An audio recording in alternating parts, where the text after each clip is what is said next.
Hello everyone, good evening. कैसे हो आप लोग? हेलो बच्चों, गुड इवनिंग। कैसे हो आप लोग? गुड इवनिंग बच्चा, good evening, good evening, good evening everyone, good evening. कैसे हो आप लोग? आई होप कि आप बहुत बहुत बहुत बढ़िया होगे और अपना पढ़ाई लिखाई बहुत अच्छे से कर रहे होगे।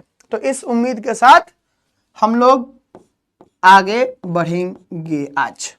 चलिए, तो हम लोगों का जैसा कि आपको पता है चैप्टर चल रहा है कौन सा? P block. पी ब्लॉक हम लोगों का सबसे बड़ा चैप्टर है। पी ब्लॉक हम लोगों का सबसे बड़ा चैप्टर है। इस चैप्टर से सबसे ज्यादा मार्क्स के क्वेश्चंस आते हैं, तो रिवीजन करते रहना। नहीं करोगे रिवीजन तो दिक्कत होगा। ठीक है, चलो बच्चों, तो क्या हालचाल जल्दी से बता दो, फिर उसके बाद हम लोग अपना पढ़ाई लिखाई बढ़ाते हैं। चलिए, एक बार साउंड वाउंड ओके है सब लोगों को? साउंड वीडियो सब चीज ठीक है? एक बार बता दीजिएगा। गुड मॉर्निंग, अरे गुड इवनिंग बच्चा, गुड इवनिंग, गुड इवनिंग बच्चा, गुड इवनिंग, गुड इवनिंग। चलिए, गुड इवनिंग बच्चों, गुड इवनिंग।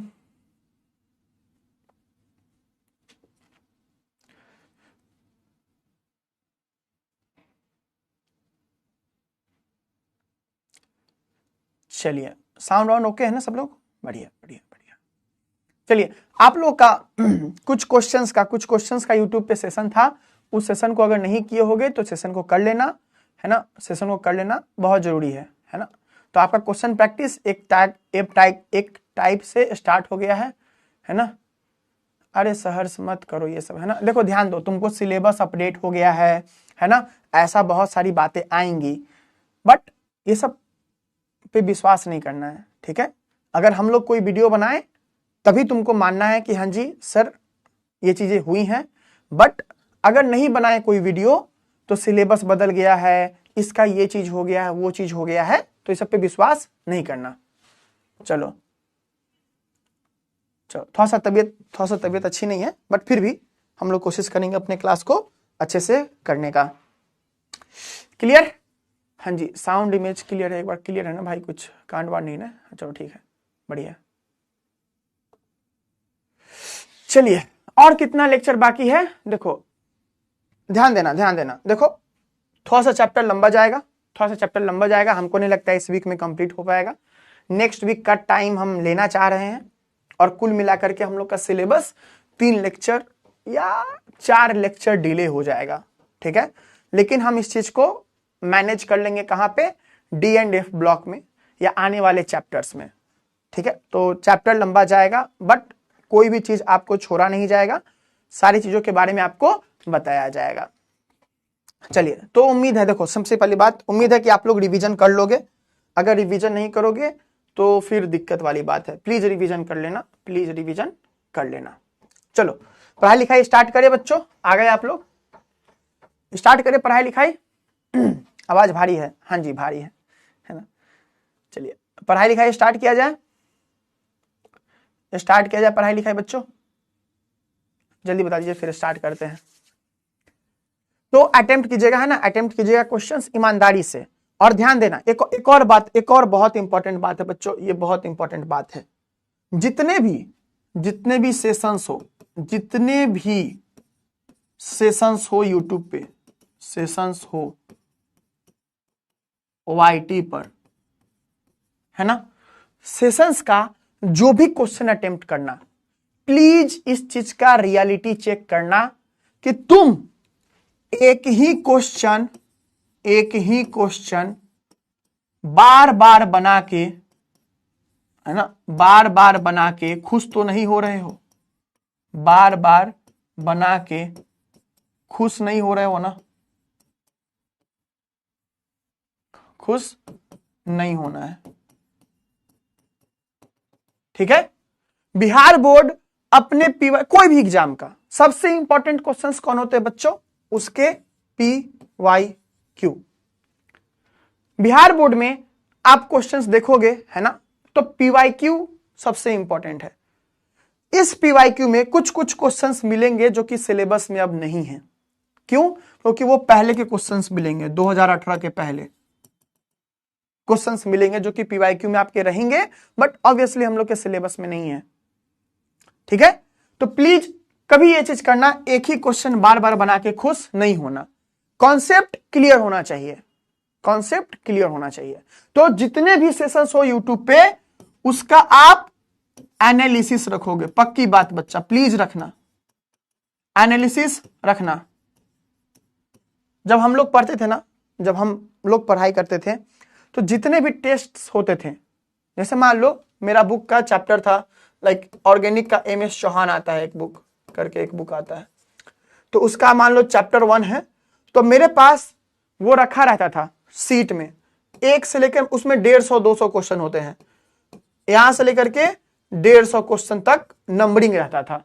उस नंबरिंग में यह भी चीज होता था कि ऐसे A लिखा रहता था सही, B लिखा रहता था गलत, तो हम लोग पूरा करके इसके चैप्टर के ऊपर में लिखा रहता था कि 100/300, और उसमें लिखा रहता था 40 silly mistake, 20 out of concept, ऐसा चीज।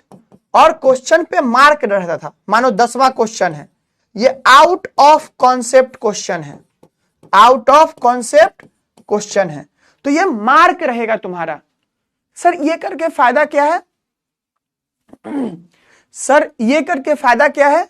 तो ये करके बच्चा ये फायदा है कि तुम अगली बार जब क्वेश्चन बनाने जाओ तो तुमको पता होना चाहिए कि किस क्वेश्चन में तुम फंस रहे हो, किस क्वेश्चन में नहीं फंस रहे हो।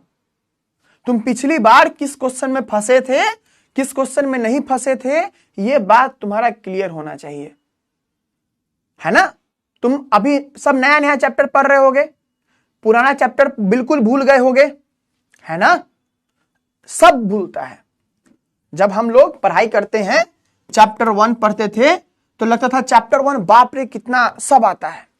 जब चैप्टर 2 में गए तो ले चैप्टर 1 का क्या टॉपिक था यह भी नहीं याद होता था। ठीक है, तो याद कैसे होता था? तो हम लोग क्या चैप्टर 2 छोड़ के चैप्टर 1 पे चले जाएं? नहीं, जो करंट सिलेबस है उस सिलेबस को कभी नहीं छोड़ना चाहिए। करंट सिलेबस को कभी नहीं छोड़ना है, हमेशा चालू रखना है। किसी दिन एक्स्ट्रा टाइम मिले तो पहले वाला देख लेना है, किसी दिन एक्स्ट्रा टाइम मिले तुम्हारे पास ये एनालिसिस वाला सीट रहेगा, तो तुम जो जो क्वेश्चन में गलती किए रहेगे वही क्वेश्चंस जाकर के देख लेना है। ठीक है, तो प्लीज इस चीज को मेंटेन रखना। सारे टेस्ट का तुम्हारा टाइम इंपॉर्टेंट है ना, तो इसीलिए कभी भी कहीं पे भी क्लास करो, तुम्हारा जो वो देख रहे हो उसका तुम्हारे पास रिकॉर्ड रहना चाहिए। कितना टेस्ट दोगे? 100 दोगे, 200 दोगे, 300 पेज से ज्यादा तो टेस्ट नहीं दोगे ना। तो 300 पेज रखने में क्या दिक्कत है? एक कॉपी बना दो, डेट लिख दो अच्छे से। भाई एक बच्चा था, तुमको रियल कहानी सुनाते हैं। बच्चा था प्रभास, कहाँ गया था हमको, आई गेस उसका एग्जाम खराब हो गया था। ठीक है, वो झारखंड का टॉपर था, लाइक हम लोग के साथ बैठा था, मतलब हम लोग के साथ आया था, तो झारखंड का उसका बोर्ड में सबसे ज्यादा मार्क्स था, है ना। तो प्रभास नाम था, उसमें बाहुबली भी निकला था। ठीक है, तो प्रभास नाम था। वो बच्चा अपने रफ कॉपी को इतना सुंदर रखता था, वो अपना रफ कॉपी को इतना सुंदर रखता था कि जब उसको रिवीजन करना होता था ना, कि वो पुराना क्या गलती किया था सॉल्यूशन में, तो वो अपने रफ कॉपी को जाकर के देखता था। तो प्लीज अच्छे तरीके से कॉपी बनाना, रफ कॉपी में भी रफ भी करना, तो ऐसे करो कि कहां गलती हुआ है ये बात पता चल जाए। तो ये सब तरीका है तुम्हारी गलतियों को सुधारने का, तुमको बेटर बनाने का। तो पढ़ तो तुम रहे ही हो, लेकिन ये सब चीज अब तुमको जानना जरूरी है। क्यों? क्योंकि अब तुम टेस्ट दोगे, अब तुम क्वेश्चंस बनाओगे, तो ये सब चीज तुमको जानना जरूरी है। तो तुम डेट के साथ यहां पे डेट मेंशन करोगे, है ना, यहां पे डेट मेंशन करोगे, यहां पे डेट मेंशन करोगे, टाइम मेंशन करोगे, ऐसा। और जो भी टेस्ट देना है, अगर टॉपर बनना चाहते हो, अगर अच्छा मार्क्स लाना चाहते हो, एक जगह भी तुक्का नहीं, तुम वही क्वेश्चन अटेम्प्ट करोगे जो तुम उसी माइंडसेट के साथ क्वेश्चन बनाओगे जो माइंडसेट के साथ एग्जाम में भी बनाओगे। एकदम टेबल चेयर पे बैठ के, ऐसा नहीं कि एसी में सोए हुए हैं बना रहे हैं क्वेश्चन, ऐसा नहीं। टेबल चेयर पे बैठ के टेस्ट को टेस्ट की तरह, क्वेश्चन प्रैक्टिस को क्वेश्चन प्रैक्टिस की तरह बनाना। ठीक है, प्लीज इस चीज को फॉलो करना। ये मतलब बहुत टॉप क्लास चीज है, बहुत टॉप क्लास चीज है। तुम अपने आसपास किसी दोस्त से पूछ लेना, वो नहीं फॉलो करता होगा, अगर हम लोग को सुनेगा तभी फॉलो करेगा। ठीक है, तो प्लीज इसको फॉलो करो। अब क्वेश्चन प्रैक्टिस का टाइम, रिवीजन का टाइम आ गया है। तो जैसे बोले थे हम रिवीजन हम करवाएंगे, लेकिन पढ़ना तुमको पड़ेगा। चलो क्लियर? तो ये बात क्लियर है, जल्दी बता दो ये बात क्लियर है सबको? फॉलो करोगे ये बात? तो फॉलो करना, बहुत हेल्प मिलेगा। चलो तो इस बात को फॉलो करना। हम ये पेज डिलीट कर देंगे, हम ये पेज डिलीट कर देंगे, नोट्स में ये सब पेज नहीं रख सकते हैं। तुम कॉपी में नोट कर लो, कुछ भी कर लो, ताकि तुमको याद रहे, भूलो नहीं। ठीक है, चलो तो ये पेज हम इसमें नहीं रख सकते, इसलिए हमको डिलीट करना पड़ेगा। बट तुम इस बात को ध्यान रखो। और ये सबके साथ होता है, जो अभी पढ़ते हो वो भूलोगे, सबके साथ होगा, सबके साथ होता है, सबके साथ होगा। इसका उपाय क्या है? तो इसका उपाय है टेस्ट लेना, इसका उपाय क्या है? रिवीजन करना, है ना। चलिए चलिए बच्चों स्टार्ट करते हैं अब अपनी पढ़ाई लिखाई। चलिए यहां तक हम लोगों ने लास्ट क्लास में बातचीत की थी होम्स सिग्नल के बारे में। तो होम्स सिग्नल उतना इंपॉर्टेंट कॉन्सेप्ट नहीं है जो कि आपको बिहार बोर्ड पूछ दे या कोई भी बोर्ड पूछ दे, बट फिर भी आपके कॉपी में रहना चाहिए। क्यों रहना चाहिए बच्चा?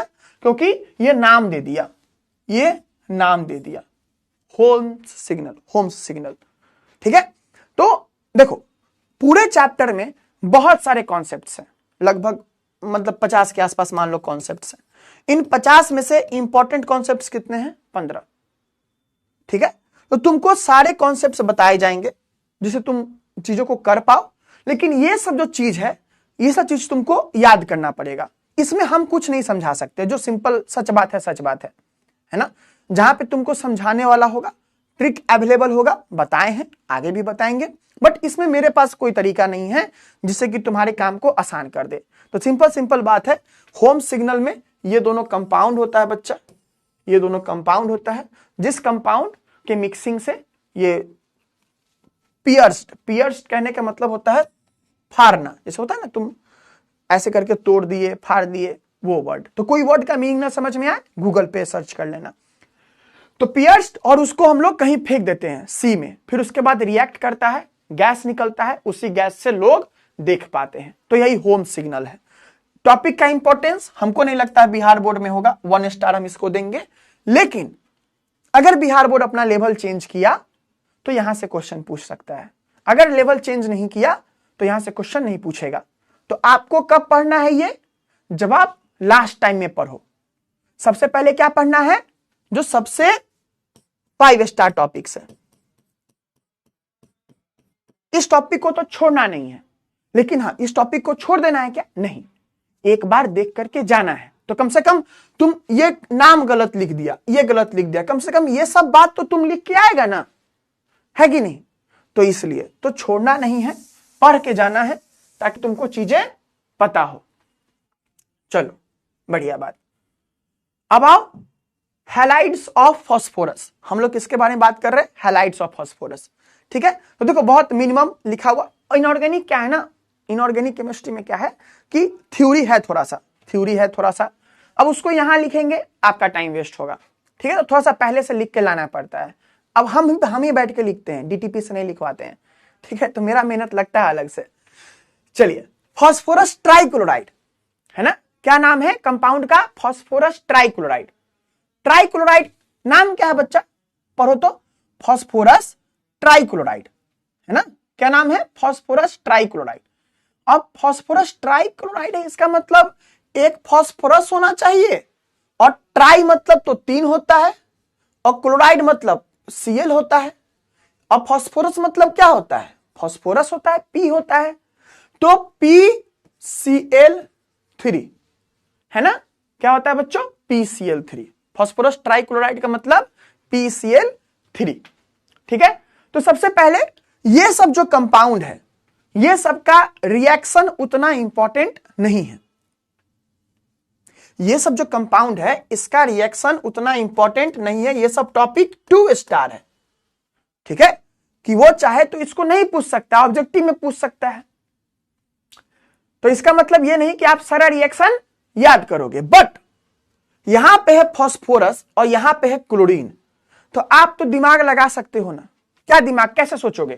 मानो कोई ऐसे ही रिएक्शन फेंक दिया कि लो फास्फोरस और क्लोरीन है, आप क्या दिमाग लगा सकते हो कि कोई ऐसा ही कंपाउंड बनेगा जिसमें P हो और Cl हो, है ना? कोई ऐसा ही कंपाउंड बनेगा। अब ऐसा कितना कंपाउंड आप जानते हो? नहीं जानते हो। तो आप जब पहली बार पी ब्लॉक पढ़ोगे तो हमने आपको बताया कि PCl3 होगा, तो आप जान गए कि हाँ भाई एक कंपाउंड है जो कि कुछ PCl3 नाम का है। तो कभी भी आपको रिएक्शन मिले कि जिसमें फास्फोरस हो क्लोरीन हो, तो आप इसमें क्या ढूंढोगे कि आप इसमें या तो बना दोगे PCl3 या फिर आगे पढ़ेंगे PCl5, तो वो बना दोगे PCl5। यही दोनों बना सकते हो ना, और तो नहीं बनाओगे, है ना? और तो नहीं बनाओगे, है ना? तो ऐसी बात। तो ऐसे ऐसे करके थोड़ा सा। अब देखो ये दूसरा जो रिएक्शन है P4 प्लस SOCl2। SOCl2 पता है इसका नाम क्या होता है? इसका नाम होता है बच्चों थायोनील क्लोराइड। क्या नाम होता है? थायोनील क्लोराइड। अब ये जो कंपाउंड है ना, ये जो कंपाउंड है, ये कंपाउंड बहुत फेमस है। कहां फेमस है? इनऑर्गेनिक केमिस्ट्री में। ये कंपाउंड क्या है? बहुत फेमस है इनऑर्गेनिक केमिस्ट्री में, ऑर्गेनिक केमिस्ट्री में। ऑर्गेनिक केमिस्ट्री में तुमको इसका बहुत सारा रिएक्शन देखने को मिलेगा, वहां पे रीजन भी आएगा, काम भी आएगा। लेकिन क्या यहां पे ये इतना इंपॉर्टेंट है क्या?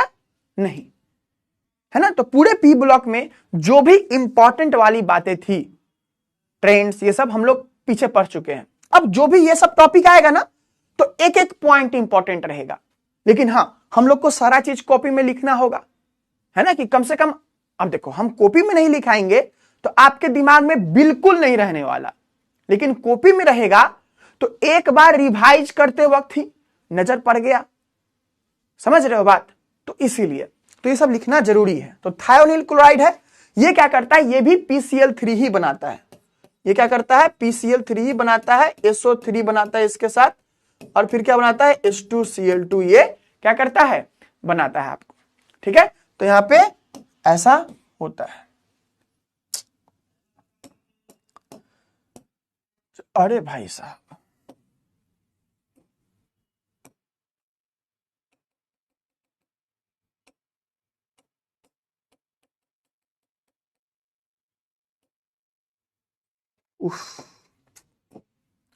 चलिए फिर से लिखना पड़ेगा। चलिए यहां पे क्या है? PCl3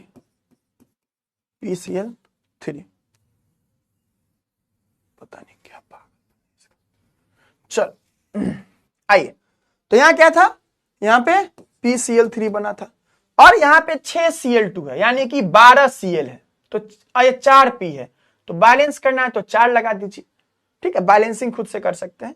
और ये क्या नाम है इसका? इसका नाम है बच्चों थायोनील क्लोराइड।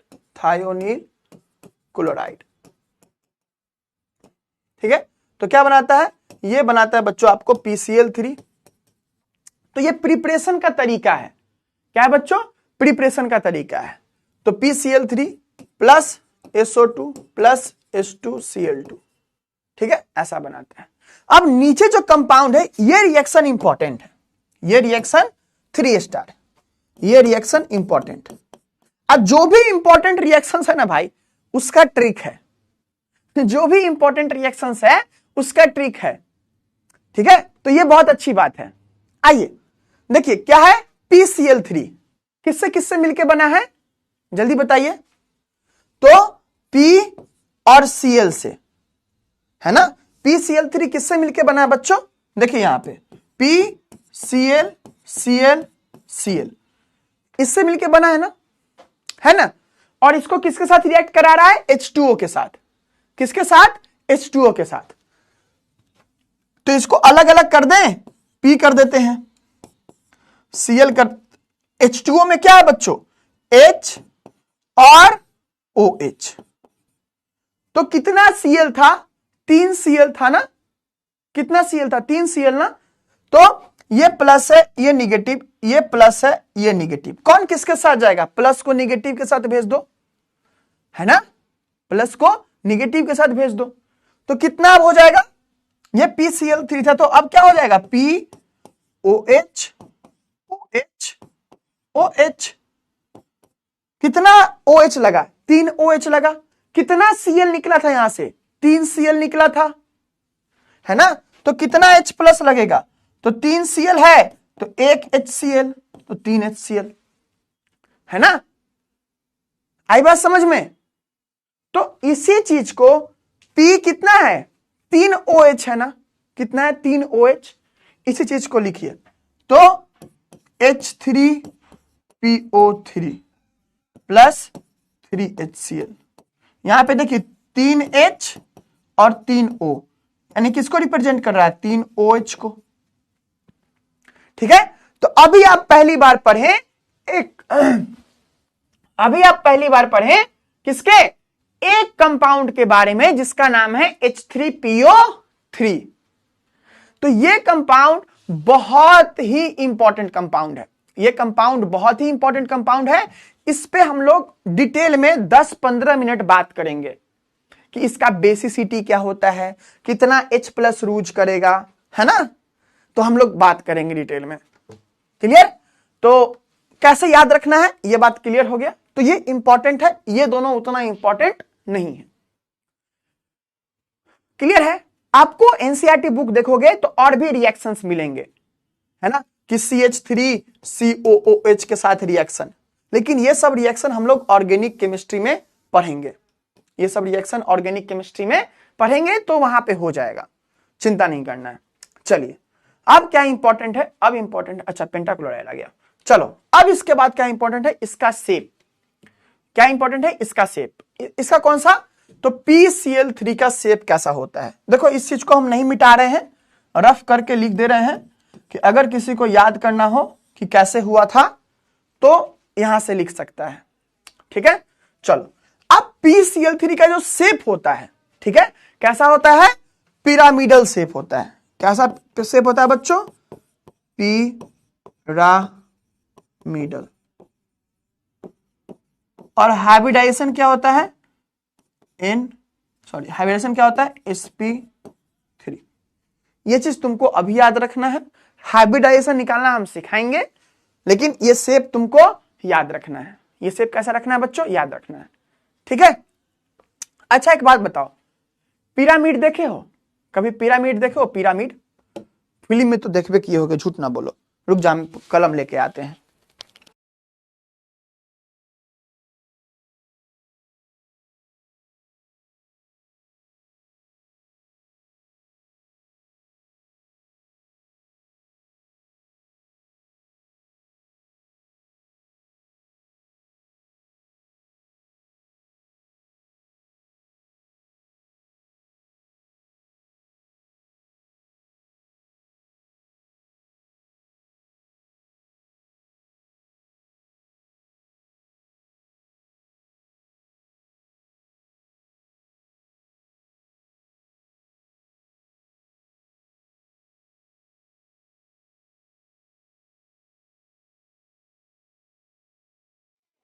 आ जाओ, पिरामिड देखे हो? नहीं देखे हो ना? आओ पिरामिड दिखाते हैं तुमको। देखो, मेनली ये सब चीज ऑर्गेनिक केमिस्ट्री का है या फिर क्लास 11th में पढ़ाया जाता है, बट हम लोगों को डिटेल में नहीं जानना है। हम लोग को जो क्वेश्चंस पूछेगा वही चीज। देखो, ये कलम है ना, देखो मेरा हाथ समझो, मेरा हाथ समझो ऐसे। तो पिरामिड में क्या होता है? टेंट, कभी घर में टेंट गिराया है तुम्हारे? टेंट किए हो कभी ऐसे? तो पिरामिड ऐसा ही है ना। देखो, क्यों नाम है इसका पिरामिड? क्योंकि देखो, जो 3 Cl है ना, मेरा हाथ समझना, मुट्ठी, मुट्ठी में कौन है? फास्फोरस। ठीक है, तुमको नहीं दिखेगा, मुट्ठी को समझना है फास्फोरस। फास्फोरस है ना, इसके माथा पे समझना है कुछ है जो अभी हम ड्रॉ करेंगे। नीचे एक Cl, उसके बाद दूसरा Cl और तीसरा Cl। देख रहे हो? तो ये ऐसे रहता है, तो पिरामिड की तरह इसका शेप रहता है। देख रहे हो? तुमको 3D में नहीं दिखेगा ना। अगर इसी चीज को हम यहां से दिखाना चाहें तो तुमको एक बोर्ड के अंदर दिखेगा, 3 डायमेंशन में है ना। अब तुम बोलोगे सर ये माथा पे क्या लगाए हैं? यहां तो Cl है सर, 3 Cl, समझ में आया। लेकिन माथा पे क्या है, तो माथा पे फास्फोरस का लोन पेयर है। इसका देखो स्ट्रक्चर बना देते हैं। इसका स्ट्रक्चर कैसे होगा, देखो फास्फोरस है, कितना लोन पेयर होगा, एक लोन पेयर है ना, एक लोन पेयर, और 3 Cl। तुम इसको ऐसे भी ड्रॉ कर सकते हो, तुम इसको ऐसे भी ड्रॉ कर सकते हो। कैसे सही ड्रॉ करने का तरीका क्या है कि ये P हो, एक ऐसे हो।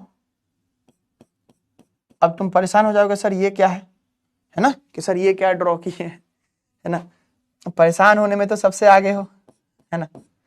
चलो एक Cl और एक लोन पेयर। तो ये जो तरीका है ना, ऐसे डैश करके, है ना, डैश डैश करके दिखाना, तो ये तरीका है बॉन्ड को दिखाने का। तो इसमें तुम देख रहे थे ना, इसमें तुम देख रहे थे ना, क्या देख रहे थे कि जब मुट्ठी मेरा बंद था, ये फास्फोरस था, है ना, ये जो फास्फोरस था, तो ये क्या था बच्चों, तो एक जब भी ऐसे देखोगे, सामने से देखोगे ना, सामने से देखो तो सामने से क्या दिखेगा, हमेशा 2 दिखेगा। सामने से देखोगे हमेशा 2 दिखेगा, एक अंदर दिखेगा। तो जब हम लोग 2 डायमेंशन में रिप्रेजेंट करते हैं ना इसको, तो ये एक अंदर शो करता है और 2 बाहर। तो इसी को रिप्रेजेंट करने का तरीका है, डिटेल में ऑर्गेनिक केमिस्ट्री में पढ़ेंगे। ठीक है, फिलहाल अभी जान लो कि पिरामिडल शेप होता है, इसका ऐसा ऐसा कहानी है, डिटेल में ऑर्गेनिक केमिस्ट्री में पढ़ेंगे। तो अगर पेशेंस रखोगे आराम से पढ़ लोगे, नहीं पेशेंस रखोगे परेशान हो गए। ठीक है, चलो तो ऐसा बात है। अब आते हैं इसी के चचेरा भाई। चलो यहां तक सब चीजें क्लियर है, यहां तक सब चीजें क्लियर है, बता दो, बस इंफॉर्मेशन है। समझाने वाला पार्ट इस चैप्टर का खत्म हो चुका है, जिसमें हम समझा सके तुमको। है कुछ कुछ पार्ट है, बट मोस्टली पार्ट खत्म हो चुका है। ठीक है, जो भी कॉन्सेप्ट वाली बातें हैं खत्म हो चुका है, अब इंफॉर्मेशन है, फैक्ट है, ऐसा क्लियर है सबको। चलिए, क्या क्लियर है बच्चों, है ना। तो ध्यान देना, छोटा छोटा इंफॉर्मेशन है, तुम्हारा कॉपी हम नहीं भरवाएंगे, तुम्हारा कॉपी हम नहीं भरवाएंगे फालतू फालतू चीजों से, है ना, बट ध्यान देना।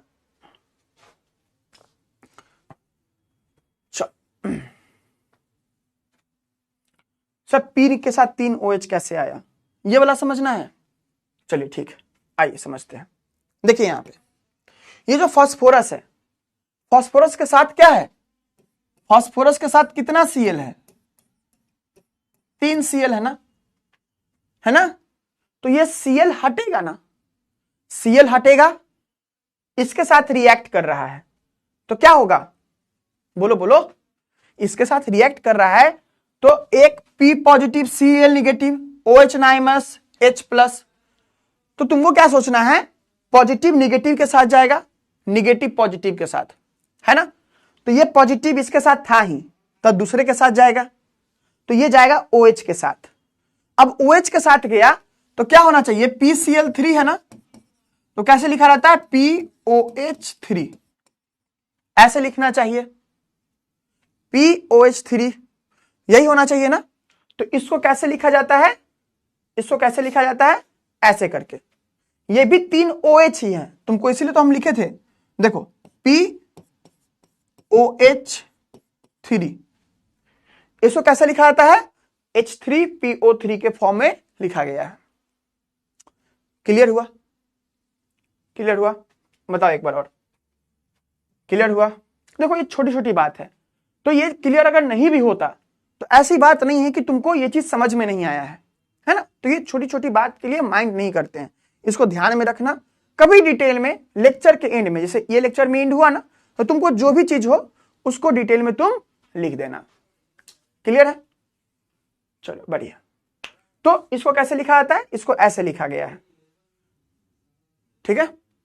चलो आओ, अब क्या बात है, अब क्या बात है, हाँ जी। तो इसको डिलीट कर देते हैं, ठीक है, यार रहने देते हैं। ये रफ है बच्चा, है ना, ये मत लिखना कॉपी में, ये रफ है, इसको मत लिखना कॉपी में, ठीक है, ये रफ है। चलो, फास्फोरस पेंटाक्लोराइड, फास्फोरस पेंटाक्लोराइड, नाम क्या है बच्चों? फॉस्फोरस, यानी कि पी। पेंटा मतलब 5, क्लोराइड मतलब Cl, यानी कि क्या? PCl5। क्या नाम है? Phosphorus pentachloride. ठीक है, अब देखो ये फॉस्फोरस है, यहां भी क्लोरीन के साथ रिएक्शन करवाए थे, है ना? तो 3 क्लोरीन आया था, यहां पे कितना क्लोरीन है? 5 क्लोरीन। तो हम लोग ज्यादा क्लोरीन से रिएक्ट कराते हैं। कितना से? तो ज्यादा क्लोरीन से, तो 10Cl2। ज्यादा क्लोरीन से रिएक्ट कराएं तो क्या बन गया?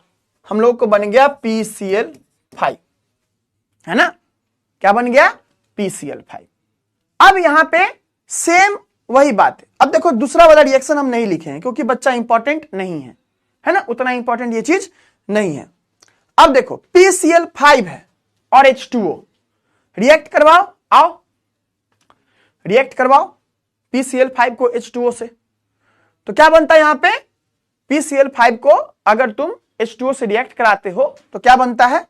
हम फाइनल रिएक्शन लिखते हैं, क्या बनता है? PCl5 है ना, PCl5 है, इसको तुम कराओगे H2O से रिएक्ट तो बनता है POCl3। ठीक है, और फिर उसके बाद 2HCl। अब यही POCl3 रिएक्ट करके वाटर से क्या बनाता है? H3PO4 plus 3HCl। ऐसा चीज है ना? बट तुम्हारे लिए आसान कर देते हैं, आओ इधर। क्या सिखाए थे? जितना Cl है उतना Cl हटा करके OH लगा दो। आओ इधर, PCl5 है ना, PCl5, ये तुमको कभी ऐसे नहीं पूछेगा, तुमको फाइनल प्रोडक्ट पूछेगा। ठीक है, तुमको फाइनल प्रोडक्ट पूछेगा, तो ये स्टेप बाय स्टेप में लिखा हुआ है। तुमको क्या याद रखना है? फाइनल प्रोडक्ट याद रखना है। तो देखो PCl5 है ना, कितना Cl है? 5 Cl है, हटाओ 5 Cl।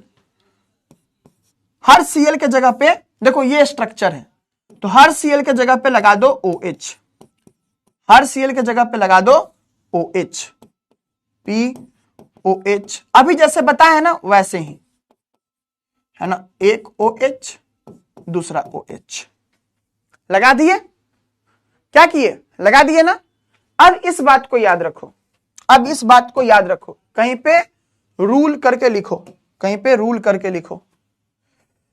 हम आगे लिखते हैं, ये रूल हमेशा याद रखना, रूल हमेशा याद रखना। बता देना, रूल को क्वेश्चन मत करना, रूल तुम्हारे फायदे के लिए है कि तुमको कम टाइम में बिना दिमाग लगाए सही आंसर आ जाएगा। रूल क्या कहता है? रूल यह क्या कहता है कि अगर यहां पे जो 2 OH एक साथ है ना, यहां पे 3 OH हो गया और 2 OH एक साथ है, तो इसको तुम कैसे कर सकते हो? इसको तुम 2 OH एक साथ है, एक साथ है, तो उसको तुम उसको डबल बॉन्ड O बना दो। क्या करो? डबल बॉन्ड O बना दो। ठीक है, ये रूल तुमको ऑर्गेनिक केमिस्ट्री में भी हेल्प करेगा, ये रूल तुमको ऑर्गेनिक केमिस्ट्री में भी हेल्प करेगा। लेकिन ध्यान देना इस बात का कि H3PO3 में ये चीज नहीं है, H3PO3 में ये चीज नहीं है, इस बात का ध्यान रखना बस। चलो आओ, तो क्या है? 2 OH है ना, इसको कन्वर्ट कर दो P double bond O, OH, OH, OH। ठीक है, अब इसको कैसे लिखते हैं? आओ, कितना H है? 1 2 3, H3। कितना ऑक्सीजन? 1 2 3 4। पहले फॉस्फोरस तो PO4, H3PO4। क्या होगा? H3PO4। क्या हो गया? H3PO4। यहां का 2 HCl, यहां का 3 HCl। कितना HCl? 5 HCl। कितना HCl? 5 HCl। तो लिख सकते हो, इस दोनों रिएक्शन को जोड़ करके तुम एक सिंगल रिएक्शन लिख सकते हो। क्या हो जाएगा सिंगल रिएक्शन? तो सिंगल रिएक्शन ये हो जाएगा कि H3PO4 प्लस 5HCl। ठीक है, इस बात को ध्यान रखना। ऑर्गेनिक केमिस्ट्री में भी आएगा कि जैसे एक कार्बन है उस पे 2 OH रहे तो उसको क्या करोगे? उसको तुम C डबल बॉन्ड O बना दोगे। ठीक है, ये सबसे चीजें एक्सप्लेन हो जाती है बिना पीछे का रीजन जाने। ऑब्वियसली ऐसा होता है क्या? नहीं, लेकिन तुमको ऐसे क्यों बता रहे हैं? क्योंकि ऐसे याद रखना आसान है। ठीक है, चलो, अगर ऐसा नहीं बताएं तो बॉन्डिंग का फिर बताना पड़ेगा कि कैसे मैकेनिज्म होता है। मैकेनिज्म ना पूछता है बिहार बोर्ड, ना तुम्हारे लिए जरूरी है जानना। ठीक है, तुम्हारे बोर्ड लेवल पे। क्या यहां तक बातें क्लियर है सबको? ठीक है, हाँ जी। तो इसी चीज को क्या कहते हैं? हाइड्रोलिसिस, है ना। तुम कहीं पे देखोगे ऐसे लिखा हुआ, ठीक है, तुम कहीं पे देखोगे ऐसे लिखा हुआ, तो तुमको क्या ध्यान देना है? क्या ऐड हुआ है? वाटर ऐड हुआ है ना। तो तुमको एक वर्ड आएगा हाइड्रोलाइज, हाइड्रोलिसिस, है ना। तो लिसिस वर्ड का मतलब क्या होता है? ब्रेकिंग। लिसिस वर्ड का मतलब क्या होता है बच्चों? ब्रेकिंग। और हाइड्रो मीन्स क्या होता है? वाटर, है ना। तो H2O के हेल्प से, H2O के हेल्प से ब्रेक करना है बॉन्ड, ब्रेकिंग ऑफ बॉन्ड्स। तो PCl3 में क्या था? Cl बॉन्ड था, तो H2O के हेल्प से ही हुआ ना, H plus OH minus, H2O के हेल्प से ही हुआ। ठीक है, तो इसीलिए कहें इसको हाइड्रोलिसिस। तो H2O के हेल्प से ब्रेकिंग ऑफ बॉन्ड्स। आई बात समझ में? तो तुमको हाइड्रोलिसिस का कभी डेफिनेशन नहीं पूछेगा, बट इस वर्ड का मतलब तुमको पता रहना चाहिए। ठीक है, तो वही तुमको क्या कहता है? ठीक है, यही चीज तुमको स्टेटमेंट में अलग तरीके से लिखा रहेगा कि PCl5 is hydrolyzed, PCl5 is hydrolyzed and converted into this acid। ठीक है, तो तुमको सिर्फ हाइड्रोलाइज लिखा रहेगा। क्या लिखा रहेगा? सिर्फ हाइड्रोलाइज। लेकिन तुमको दिमाग में क्या समझना है कि PCl5 रिएक्ट किया है वाटर से। आ जाओ लिख लेते हैं। तो यही दिक्कत है, तो इसीलिए इनऑर्गेनिक समझने में लोगों को दिक्कत होता है। PCl5 is hydrolysed. क्या? PCl5 is hydrolysed. क्या चीज देने के लिए? तो आपको ये देता है कौन सा? Hydrolysed to give phosphoric acid. तुमको क्या लिखा? सिर्फ फाइनली, हम फाइनल प्रोडक्ट लिखे हैं ना, तो ऐसा। तो तुमको क्या लिखा रहेगा? PCl5 is hydrolysed. ले, अब हाइड्रोलाइज्ड का मतलब ही नहीं पता तुमको, तुम्हें क्या हो गया? तो हाइड्रोलाइज्ड का मतलब क्या होता है कि H2O के हेल्प से ब्रेकिंग ऑफ बॉन्ड या फिर H2O के साथ रिएक्शन। अलग अलग तरीका है अलग अलग चीजें देखने का। चलो, तो ये चीज तुमको क्लियर होना चाहिए। हाँ जी, एक और चीज कि ये फॉस्फोरिक एसिड क्या हो गया, कैसे हो गया, इस पे बहुत क्वेश्चन रहता है। ठीक है, ऑब्जेक्टिव में ये फेमस क्वेश्चन है। तो नेक्स्ट कल के क्लास में हम लोग इसका स्ट्रक्चर, कितना बेसिसिटी होगा, कितना H प्लस यूज करेगा, वो बताएंगे। तो तुम्हारा 3-4 ऑब्जेक्टिव का क्वेश्चन इसी टॉपिक से बनता है। ओके, चलो अब देखो, जब PCl5 को हीट करते हैं, PCl5 को हीट करते हैं तो किसमें टूट जाता है? PCl3 प्लस Cl2 में। किसमें टूट जाता है? PCl3 और Cl2 में टूट जाता है। तो इसको कैसे लिखेंगे? याद है ना, हीट के हेल्प से तोड़े हैं तो क्या वर्ड यूज करते थे? डिकम्पोजिशन। तो यहां पे लिख सकता है कि थर्मल डिकम्पोजिशन ऑफ PCl5। ठीक है, यहां पे क्या लिख सकता है तुमको स्टेटमेंट में? Thermal decomposition of PCl5, thermal decomposition of PCl5। तो जब थर्मल डिकम्पोजिशन होता है PCl5 का तो क्या बनता है? PCl3 और Cl2।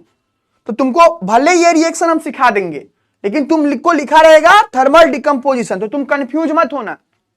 थर्मल डिकम्पोजिशन एक टर्म है, इसका मतलब क्या होता है, हीट के हेल्प से तोड़ना।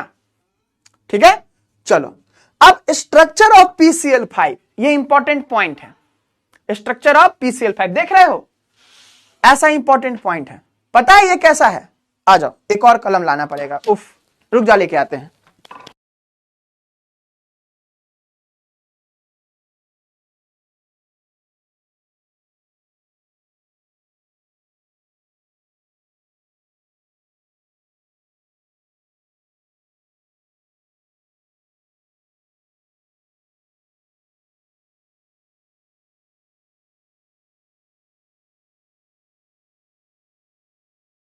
इधर आओ, देखो यहां देख रहे हो 3 Cl हॉरिजॉन्टल है। हॉरिजॉन्टल मतलब सीधा है। आ जाओ, ये देखो, मेरे हाथ में देखना, मेरे हाथ में देखना, ये 3 Cl, ये 3 Cl है ना, अपने बीच में 120 डिग्री एंगल बना रहा है। कैसे याद रखोगे तुम? आ जाओ। अच्छा एक बात बताओ, किसी पॉइंट के अराउंड कितना एंगल होता है? एक सर्किल होता है ना, किसी पॉइंट के अराउंड क्या बन सकता है? एक सर्किल बन सकता है। इसमें अगर हम बांट देते हैं सर्कल को 4 भाग में, तो सब में कितना कितना डिग्री होता है? 90 डिग्री होता है ना। तो इसको अगर हम लोग 3 पार्ट में बांटेंगे, तो वही 360 डिग्री को बांट रहे हैं 3 पार्ट में, तो कितना डिग्री आएगा? 120 डिग्री है ना। तो इसी को कितना एंगल है? 120। कितना एंगल है? 120। तुम इस बात को ध्यान देना, 120। ठीक है। अब तुमको दिक्कत होगा समझने में क्या कि सर ये डॉटेड डॉटेड क्या है। अब तुमको दिखाते हैं, प्लीज ध्यान से देखना। ये देख रहे हो, मतलब उतना भी मेरे पास ऑप्शन नहीं है दिखाने का, बट फिर भी तुमको दिखा रहे हैं। ये देख रहे हो, तो लगभग लगभग दिख रहा है कि 120 डिग्री है, 3 पार्ट में बटा हुआ है ना। तो ये तीनों क्लोरीन है। मेरा मुट्ठी क्या है? फास्फोरस। अब देखो ये ऐसे रहता है हॉरिजॉन्टल प्लेन में, और एक ऊपर क्लोरीन, भाई साहब, एक ऊपर क्लोरीन और एक नीचे क्लोरीन।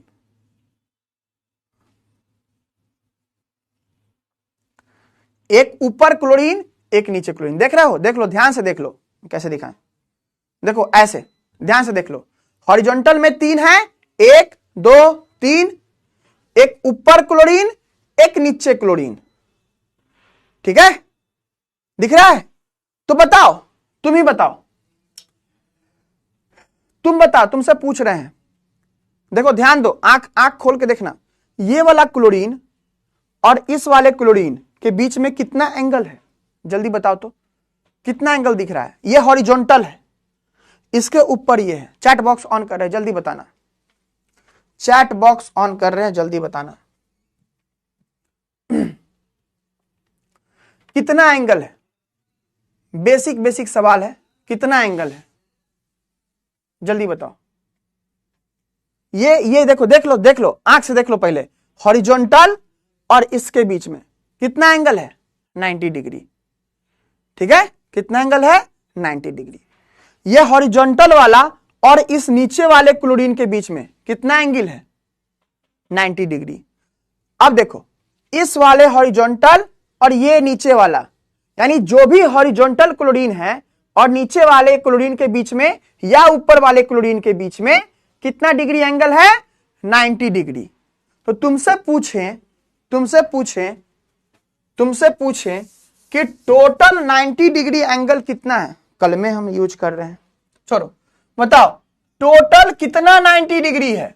जल्दी बताओ, टोटल कितना 90 डिग्री है?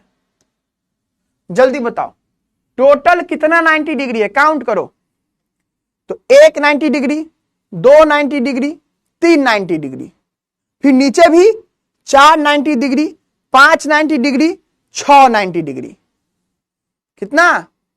बुड़बक को 4 आ रहा है सबको। अरे देखो, ये ऊपर है ना, तो एक 90 डिग्री, दूसरा 90 डिग्री और तीसरा 90 डिग्री। फिर नीचे वाले से भी, तो चौथा 90 डिग्री, पांचवा 90 डिग्री और छठा 90 डिग्री दिख रहा है। अरे ऊपर में 3, ऊपर में 3, 1 2 3 और नीचे में 3 है ना, नीचे में 3। क्लियर है? 6 है ना रे। चलो टोटल 90 डिग्री कितना है? 6। टोटल 180 डिग्री बताओ, टोटल 180 डिग्री कितना है? जल्दी बताओ।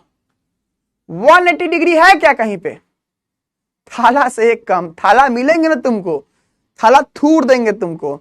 ठीक है, चलो आ जाओ। 180 डिग्री कितना है ना? 180 डिग्री कितना है? जल्दी बताओ। अरे 180 डिग्री उल्लू, अरे एक के गुना है 180 डिग्री कि एक ऊपर ना, एक ये और एक ये, तो इसी के बीच तो 180 है, इसके बीच में तो 120 है, इसके बीच में तो 120 है। 0 है उल्लू। देख लो रे, हाथ दुखा गया मेरा। कब देखेगा तुम लोग? हाँ हाथ दुखा गया भाई, अब बोल दे। एक ऊपर एक नीचे, इसके बीच में क्या है? इसको हटा दो, इसको साइड रखो, तब दिखेगा तुम लोग को, है ना। इसके बीच में एक 180 डिग्री नहीं दिख रहा है सबको, है ना। बिहार के हो बस, इसीलिए थोड़ा सा तुमको भाव दे देते हैं हम, उठा उठा के पटकते हैं तुमको। चलो इधर आओ। अब 120 कितना है? 120 कितना है?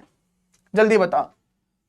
टोटल, बाप रे मैं हाँ एक्सरसाइज हो गया भाई, करके देखना, इसे पता चलेगा। चलो टोटल 120 डिग्री कितना है? जल्दी बताओ। 3। टोटल 120 कितना है? 3। चलो बढ़िया बात, चुप रहो तुम लोग, है ना। सच्ची कहते हैं, सोचो महेंद्र सिंह धोनी है, थाला, है ना। सुनता होगा कि कोई कह रहा है थाला थाला, धरो इसको साइड में, थोड़ा सा थूरे इसको, हम बहुत थाला थाला कह रहा है ना। चलो अब यहां पे इंपॉर्टेंट बात क्या है ना, इंपॉर्टेंट बात क्या है? देखो यहां पे, तो ये जो हॉरिजॉन्टल है ना, जो इस, हाँ ये डॉटेड क्यों है? ये डॉटेड क्यों है? तो ये जो डॉटेड वाला जो एटम्स है ना, जो डॉटेड वाला था, फिर लगाना पड़ेगा। देखो जो डॉटेड वाला था ना, जो डॉटेड वाला, वो एक ही प्लेन में था। अब तुमको समझाना है भाई प्लेन क्या होता है। तो इसका मतलब ये कि जो डॉटेड वाला एटम है ना, इसको तुम एक पेज पे ड्रॉ कर सकते हो। पेज पे लो, एक ऐसे एक ऐसे एक ऐसे ड्रॉ कर सकते हो। लेकिन जो बाहर निकला हुआ ये जो था, इसको तुम पेज पे ड्रॉ नहीं कर सकते हो। क्यों? क्योंकि इस प्लेन के बाहर है ना। ये तीनों मिलाकर के एक प्लेन बना लेगा। सोचो कि सबको भर दिए सीमेंट से, तो एक प्लेन बन जाएगा ना। तो ये क्या है? प्लेन के बाहर है, तो ये एक प्लेन में है। तो जो भी प्लेन में रहता है ना, उसको ये डॉटेड लाइन से दर्शाता है। डॉटेड लाइन से, ये डॉटेड लाइन से दर्शाया, इसका मतलब क्या? कि ये तीनों प्लेन में है, एक प्लेन में है। एक प्लेन कहने का मतलब, तुम कॉपी में इसको ड्रॉ करोगे तो आ जाएगा, लेकिन ऊपर वाले को कॉपी में ड्रॉ करोगे नहीं आएगा। क्यों? क्योंकि वो इस प्लेन के, इस सरफेस के परपेंडिकुलर है। क्या है? इस सरफेस के परपेंडिकुलर है। आई बात समझ में? तो ये परपेंडिकुलर। तो यहां देखो कुछ लिखा हुआ है, बहुत इंपॉर्टेंट बात लिखा हुआ है। क्या लिखा हुआ है? ये क्या लिखा हुआ है? बॉन्ड लेंथ लिखा हुआ है। क्या लिखा हुआ है? बॉन्ड लेंथ लिखा हुआ है। तो ये जो बॉन्ड लेंथ है ना, ये जो बॉन्ड लेंथ है, ये बॉन्ड लेंथ क्या है? तो जो ऊपर वाला है, जो आउट ऑफ द प्लेन है, देखोगे ये ज्यादा है। जो बॉन्ड लेंथ लंबा वाला है, तुम उसको देखोगे वो क्या है? बड़ा है। ठीक है, तो इसको ध्यान देना। तो स्ट्रक्चर ऑफ PCl5, ठीक है। तो जब गैसियस और लिक्विड फेज में होता है, जब ये क्या होता है बच्चों? गैस होता है प्लस लिक्विड। जब ये गैस प्लस लिक्विड फेज में होता है, तब इसका स्ट्रक्चर कैसा रहता है? बताओ। तो इसके स्ट्रक्चर कहते हैं trigonal bipyramidal. Trigonal bi pyramidal, इसको मिटा दें, बाई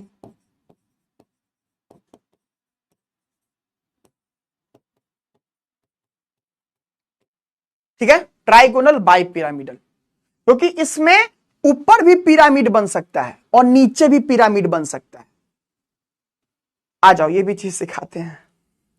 ये PCl3 था ना, हाथ में क्या लिए थे, PCl3, तो इसमें एक ही पिरामिड बन सकता था, एक ही पिरामिड। पिरामिड ऐसा ही होता है ना जी। अच्छा, पिरामिड देखा है तुम लोग, फिल्म में तो देखबे किया होगा, ऐसा ही होता है ना पिरामिड, ऐसे, है ना। अब इसमें क्या है, इधर भी पिरामिड बन सकता है और ऊपर भी पिरामिड बन सकता है, बस मान लो, है ना।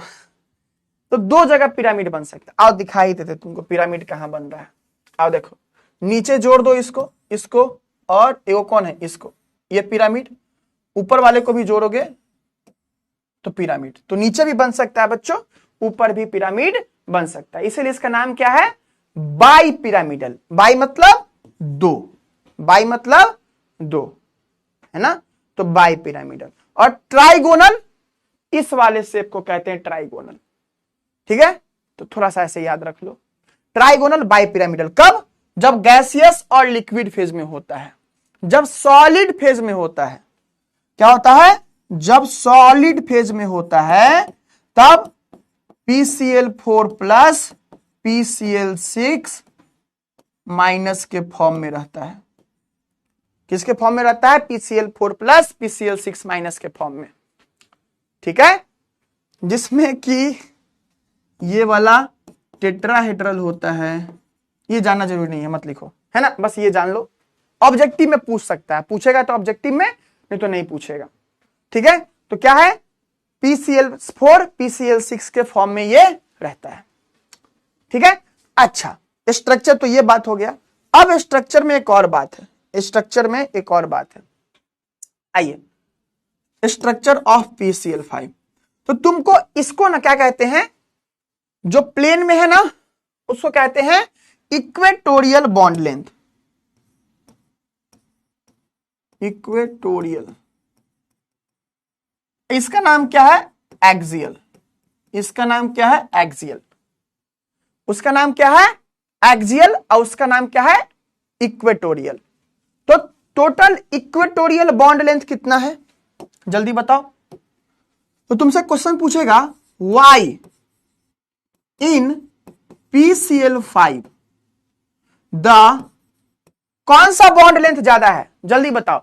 इक्वेटोरियल ज्यादा है या एक्सियल ज्यादा है, जल्दी बताओ, वैल्यू देख करके बताना है। तो वैल्यू ये है 240 और ये 202, तो एक्सियल वाला ज्यादा है। अच्छा, ये सबका वैल्यू सेम है, ये यहां पे नहीं लिखा है, लेकिन सबका वैल्यू क्या है, 202 ही है, और जो भी ऊपर है उसका वैल्यू क्या है, 240 है, ठीक है।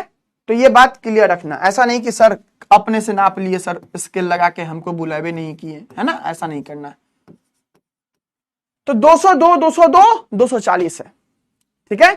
चलो, अब क्या बात है, तो तुमको पूछेगा क्वेश्चन कि YCl इन PCl5 कौन बड़ा है, तो axial bond length, axial bond length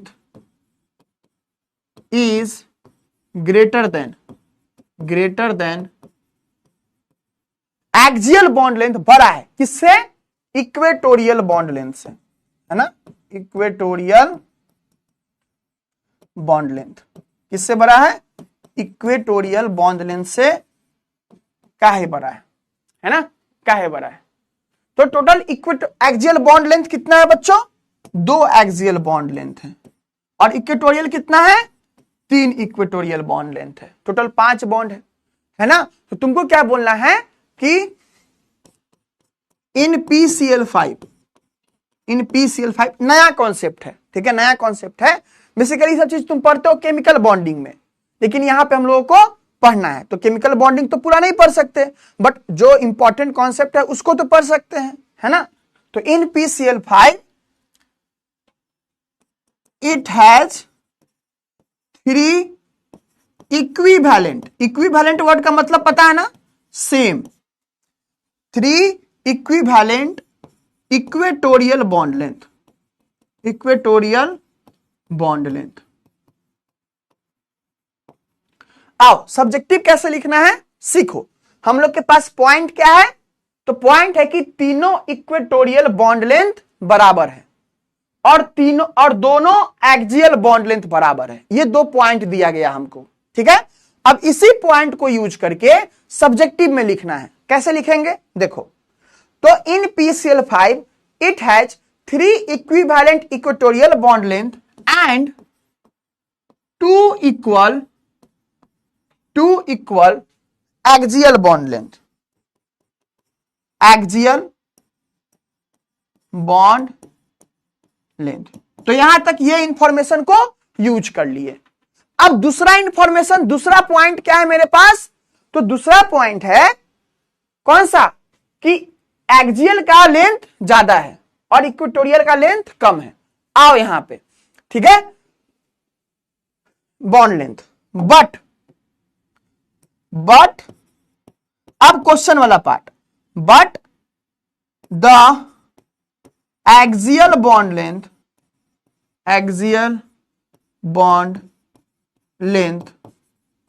is greater than, axial bond length is greater than, किससे ग्रेटर हो, equatorial bond length, equatorial bond length. अब यहां तक क्वेश्चन वाला पार्ट लिखे हैं। अब यहां से लिखेंगे आंसर। तो ये तुम एक पॉइंट लिखे, फिर क्वेश्चन में जो था वो लिख दिए। अब यहां से तुम लिखोगे अपना आंसर, बिकॉज देयर इज, बात क्या होता है ना, कि जो नीचे वाला जो होता है ना, देखो जो एक्सियल वाला जो इक्वेटोरियल बॉन्ड लेंथ जो है यहां पे रिपल्सन होता है, क्लोरीन के बीच में रिपल्सन हुआ। तो जो एक्सियल वाला है ना, कितना एंगल पे है, 90 डिग्री, तो वहां पर रिपल्सन ज्यादा होता है। ये कितना एंगल पे है, 120 डिग्री, तो रिपल्सन कम होता है, दूर है। ये 90 डिग्री पे, तो क्या होता है, ज्यादा रिपल्सन होता है एक्सियल पे। तो because there is more repulsion at axial position, कहां पे है, तो एक्सियल बॉन्ड का मोर सफर होता है, मोर रिपल्सन होता है, more repulsion at axial position. So due to this repulsion हुआ तो क्या हुआ, जैसे मानो हमारे तुम्हारे में बहुत रिपल्सन हो गया, तो हम दोनों दूर भागेंगे, है ना, तो दूर भागा तो लेंथ बड़ा हो गया। अट्रैक्शन रहेगा, पास आएंगे तो लेंथ छोटा हो जाएगा, ठीक है। Due to this the axial bond length. अब क्वेश्चन कहीं लास्ट में ऐड कर दो, the axial bond length is greater than equatorial bond length, greater than equatorial bond length, equatorial bond length, ठीक है। तो इस बात को ध्यान रखना कि जो एक्सियल वाला होता है उसमें ज्यादा रिपल्सन होता है, जो इक्वेटोरियल होता है उसमें कम रिपल्सन होता है, ठीक है। क्लियर यहां तक, तो एक बार जल्दी से बता दो, क्लियर यहां तक जल्दी से बता दो। तो इंपॉर्टेंट क्वेश्चन है, ये क्वेश्चन तुमको पूछ सकता है, आई गेस अभी तक शायद नहीं पूछा है बट पूछ सकता है। तो इसीलिए ज्यादा रिपल्सन है तो इसलिए टूट जाता है। यहां पे हीट किए तो क्यों टूट गया भाई, कहां टूट गया, कहीं टूटा था, हाँ, यहां पे हीट किए तो क्यों टूट गया, इसी कारण टूट गया। हीट किए थे ना तो क्यों टूट गया था, इसी कारण टूट गया था। हीट किए तो टूट गया ना, तो इसी कारण टूट गया था, ठीक है। तो देखो सब्जेक्टिव लिखना एक कला है, हम कोशिश कर रहे हैं अपने तरफ से जितना हो सके तुमको लिख के दिखाने का, तुमको पुश करने का, है ना। हम जब पिछले कंपनी में थे तो वहां पे हम ट्रेडिंग करते थे, तो हम लोगों को कुछ टारगेट दिया जाता था कि हाँ जी आपको क्या करना है, इस वीक में $10,000 बना के दिखाना है। तो हम लोग यार बोल रहे थे कि यार मास्टर क्या कर रहे हो तुम, है ना। अभी हम लोग बना रहे हैं $3,000 और तुम बोल रहे हो कि 10,000 बनाना है। और हम लोग पूरा एकदम है, मैनेजर अपना समझता है आसान है क्या मार्केट में पैसा बनाना, है ना। अब मैनेजर को भी पता है, वहां से 20 साल से काम कर रहा है। तो हम लोग ये कंप्लेन करते रहते थे उससे, तो मैनेजर पुश करते रहता था कि भाई बिल्कुल अच्छा नहीं कर रहा तुम, है ना, बिल्कुल अच्छा नहीं कर रहा, कब करेगा, कब पैसा बना के देगा कंपनी को। हम लोग यार कि यार इतना तो काम कर रहे, इतना तो अच्छा कर रहे हैं, क्यों तुम बार बार डांटते रहते हैं। तो ये जब स्टार्ट हुआ हम लोग का, तो हम लोग 5,000 बनाए, ले 5,000 बनाए, मैनेजर के तो टारगेट पर नहीं पहुंचे। अगले वीक फिर मैनेजर बोला यार क्या कर रहे हो तुम लोग, पैसा कैसे बनेगा, कंपनी को कैसे पैसा प्रॉफिट होगा। हम लोग खूब पुश करके 7,000 बनाए, फिर पुश किए तो बना। अगले हर वीक होता था, हर वीकली डेटा होता था कि हर वीक में हम लोग का मार्केट का प्रॉफिट लॉस पता चलता था। तो बनाए, अगले वीक पहुंच गया $10,000। हम लोग भी लाइक वाओ, ले अगले बार मैनेजर बोलता है कि अभी तक 10,000 ही सोच रहे थे, टारगेट कितना है, ये तो टारगेट तुमको कितना था, 3 वीक पहले का टारगेट था, टारगेट अब कितना है 15,000। तो हम लोग सोचे यार मैनेजर पागल है क्या तू, है ना, एक तो इतना मुश्किल से 3 से 5 10 पे आए ऐसा करने के लिए, तो फिर तू क्या टारगेट बढ़ा रहा है। मन में कहते थे, उसको थोड़े कहेंगे सामने में। तो मैनेजर जब ये सब बात बता रहा था तो हम लोग के बीच में बहुत अच्छा बॉन्ड रहता था, मतलब बहुत अच्छा बॉन्ड रहता था। मतलब सोच लो सब लोग एडल्ट है, सब लोग है, तो अच्छा बॉन्ड, अच्छा मतलब बॉन्ड बनता था, ठीक है। तो वो हम लोगों को समझाया कि तुमको लगता होगा कि ऐसा क्यों करते हैं। तो वो क्या समझाया बच्चों, वो क्या समझाया समझो। वो समझाया क्या कि अगर वो ऐसा नहीं करेगा, मेरा पोटेंशियल क्या था, मेरा पोटेंशियल था 10,000 बनाने का एक वीक में, लेकिन हम अपने दिमाग में हमेशा कम सोचेंगे। क्यों? क्योंकि हम इंसान हैं, कंफर्ट जोन अच्छा लगता है। लेकिन मैनेजर को तो पता है कि भाई इसका पोटेंशियल ज्यादा है, तो इसीलिए हमको पुश करता था वो 10,000 के लिए, वो किसी को 5,000 के लिए भी पुश करता था। भाई हम सोचते यार तेरा अच्छा है, 5,000 के लिए पुश कर रहा है, यार हमको निकालना चाहता है कंपनी से, इसीलिए पगला हमको 10,000 के लिए पुश कर रहा है। लेकिन वो पुश अगर नहीं करेगा तो वो क्या सोचेगा कि वो जो बना रहा है बहुत बढ़िया, यही बढ़िया है। तो उसी तरीके से बच्चों, अगर हम तुमको सब्जेक्टिव लिखने के लिए नहीं कहेंगे तो क्या होगा, तुम नहीं लिखोगे, हम यहां पे लिख देंगे, तुम उतार लोगे। लेकिन तुमको अपनी काबिलियत तो पता लगनी चाहिए। तुम यहां पे किसी और को बनने आए हो नहीं ना, तुम खुद को खोजने आए हो ना। तुम क्या हो, भगवान तुमको क्या दिए हैं पावर्स, मतलब पावर्स इन द सेंस की क्या क्षमता है तुम्हारी, है ना। तो तुम पहले वो ढूंढोगे ना। तो अगर हम तुमको नहीं कहेंगे कि भाई तुम घर से लिख के लाओ, जस्ट सोचो, हम तुमको नहीं कहते लिख के लाओ, हम लिखवा देते, बहुत बढ़िया सर, थैंक यू सर। तुम्हारा क्या फायदा होता, तुम जब खुद से लिखते हो सब्जेक्टिव, तुम एग्जाम में तो तुमको ही लिखना है, जब तुम खुद से लिखते हो सब्जेक्टिव, तुम्हारे हाथ को पता रहता है कि लिखना है, माइंड मेमोरी कि हाँ भाई ऐसे लिखना है ना। अब हम जब तुमको लिखवाएंगे ऑब्जेक्टिव, तब तुम देखो कि हाँ भाई ये गलती नहीं करना है। तुम अपने अपने ऑब्जेक्टिव सब्जेक्टिव में देखोगे कि हाँ भाई ये गलती है, ये गलती है, ये गलती है, तुम वो गलती दोबारा नहीं करोगे, ठीक है। हम तो क्यों बोले एनालिसिस करने के लिए, क्योंकि जो गलती कर ली, अरे मेन तो गलती जो है उसी को तो हटाना है, जो गलती करते हैं हम लोग उसी को तो हटाना है ना। तो इसीलिए तो बच्चा करो, नहीं करोगे नहीं बनोगे, ये गारंटीड है, पूरा गारंटीड। तुम कितनों रट लो, तुम कितनों रट लो, ठीक है।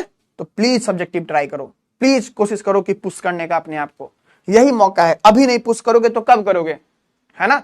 पुश करने का मतलब, अच्छा एक और चीज था, हम लोग के क्लास में एक लड़की थी जिसका नाम था पुष्पांजलि, है ना, तो हम लोग उसका नाम को बना दिए थे पुष्पांजलि।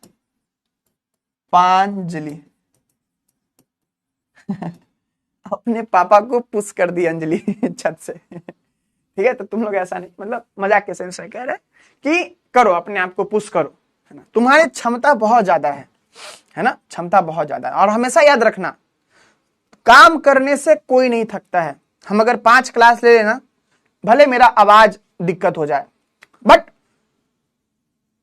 थकेंगे नहीं।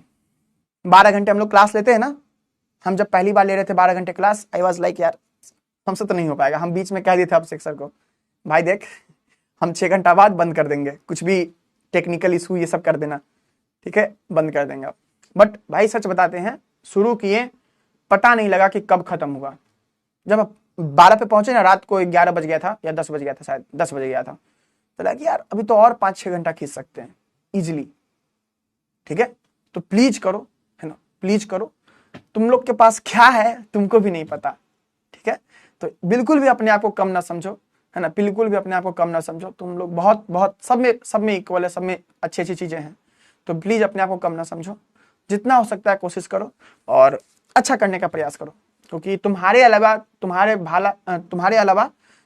भला के लिए कोई नहीं सोच सकता है। ठीक है, कोई नहीं सोचता भी नहीं है। पेरेंट्स सोच सकते हैं, हम लोग थोड़ा सा सोच सकते हैं पढ़ाई के मामले में, बट ओवरऑल क्या तुम्हारे लिए बेटर है, क्या तुम्हारे लिए बेस्ट है, वो सिर्फ और सिर्फ कौन सोच सकता है? बच्चा, तुम सोच सकते हो। तो प्लीज इस बात को ध्यान रखना, बुझे? पढ़ाई करो अच्छे से। चलो आ जाओ।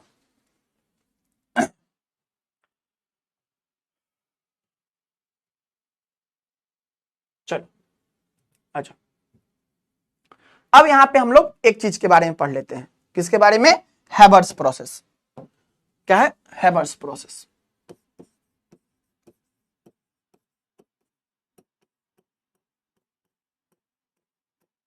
हैबर्स प्रोसेस से क्या बनता है बच्चों?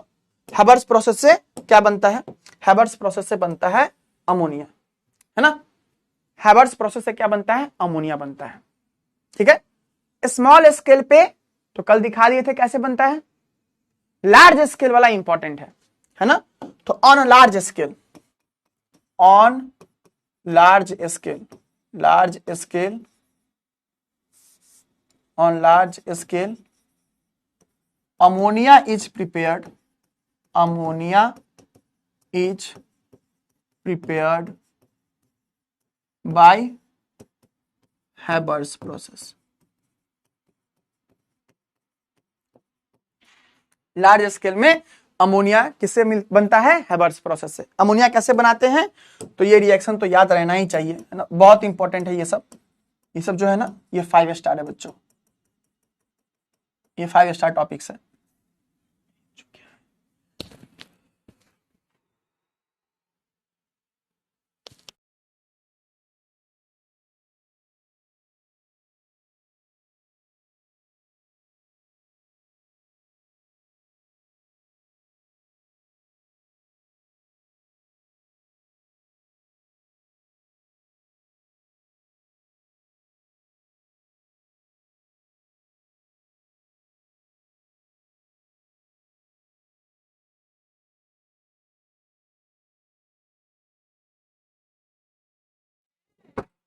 नाइट्रोजन प्लस हाइड्रोजन क्या बनता है?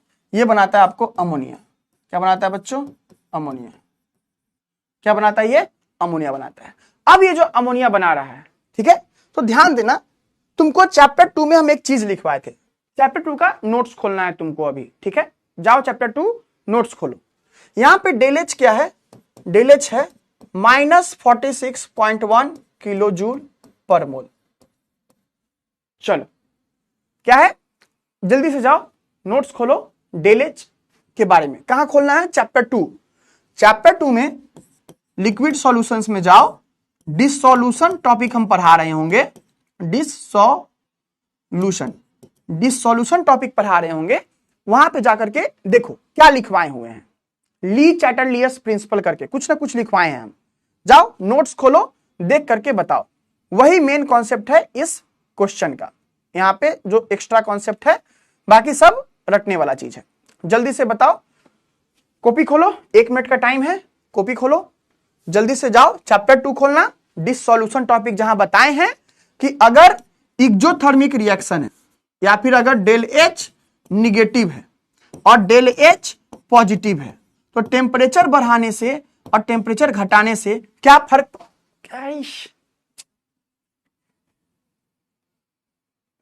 टेम्परेचर बढ़ाने और टेम्परेचर घटाने से क्या फर्क पड़ता है, ये चीज तुमको बताना है। रुक जाओ, तुम खोजो, हमारे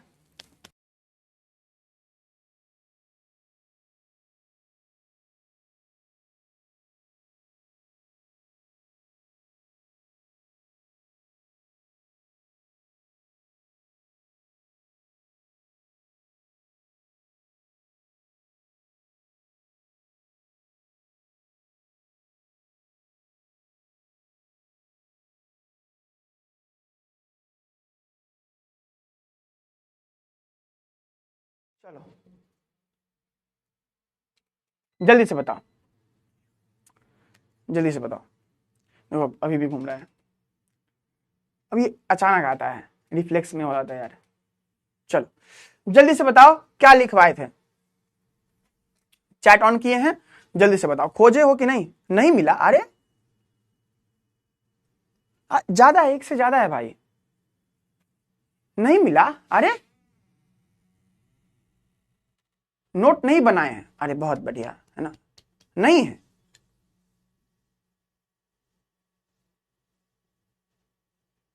बहुत मारेंगे।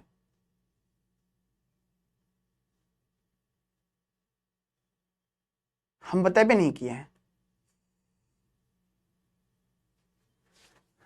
अगर मिल गया ना कि हम बताएं, बहुत मारेंगे तुम लोगों को। रुक जाओ,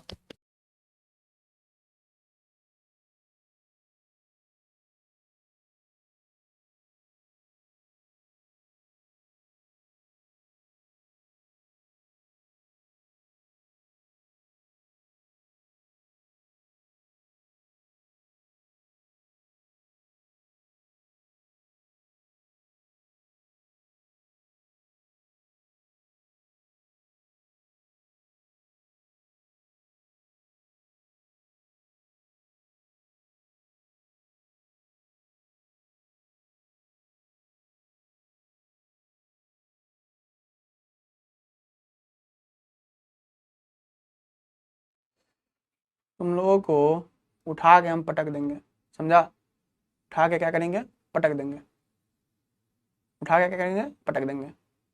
जाओ तो, क्या कहें तुम लोगों को, क्या होगा तुम्हारा, बहुत दुख लगता है हमको, एक तो बिहार के हो, ऊपर से बदमाश हो। जाओ तो चैप्टर 2 जाओ, लेक्चर नंबर 2 जाओ, है ना, स्लाइड नंबर कितना है भाई, स्लाइड नहीं शो करता है, factors affecting solubility of solid in liquid, solubility of solid in liquid। वहां पे नहीं बताए हैं कि effect of temperature, effect of temperature क्या है, इफेक्ट ऑफ टेम्परेचर क्या है। तो जब डेल एच लेस देन 0 रहे, एक्सोथर्मिक रिएक्शन हो, है ना, तो टेम्परेचर बढ़ाने से सॉल्युबिलिटी क्या होता है, डिक्रीज करता है। नहीं बताए हैं, जल्दी बताओ, क्या ये चीज नहीं बताए तुमको, अगर एक्सोथर्मिक रिएक्शन है तो जल्दी बताओ, क्या ये चीज नहीं बताए तुमको, बताए ना, मिल गया उल्लू, ऑनलाइन हो, है ना,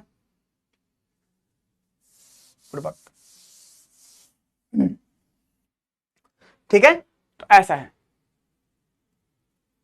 अभी बोला नहीं बताएं, अभी बोला बताएं, क्या करे तुम्हारा, बताओ ना हम, हाँ, मक्खी को हम उठा के नहीं फेंक दिए ना कभी। रुक जाओ, हीट लाके पर्सनली हीट करेंगे इसको हम। हाँ चलो, तो पॉइंट क्या होता है तुमको समझाते हैं। आओ देखो, जब भी बस एक जगह यहाँ पे और एक जगह वहां पे, चैप्टर 2 में सॉल्यूशंस में, ठीक है, ये चीज तुमको दिखेगा। तो जब भी तुमको कैसा रिएक्शन हो, एक्सोथर्मिक रिएक्शन हो, व्हेन एक्सोथर्मिक रिएक्शन, कि जब भी एक्सोथर्मिक रिएक्शन हो,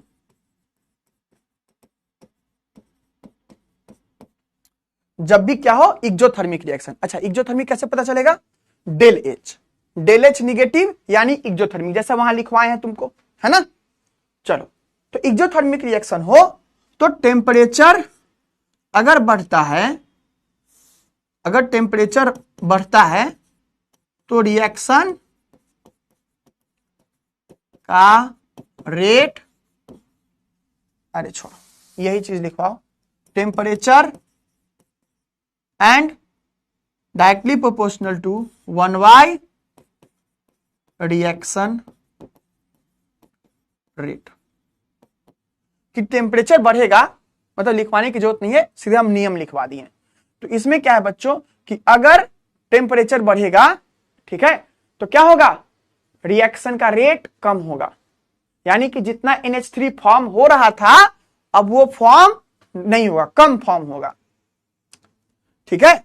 और उसके बाद ये कौन सा चीज है, यहां देखो, ज्यादा नंबर ऑफ मोल्स कहां पे है, तो लेफ्ट साइड में ज्यादा मोल है, राइट साइड में कम मोल है, ठीक है। तो हाई प्रेशर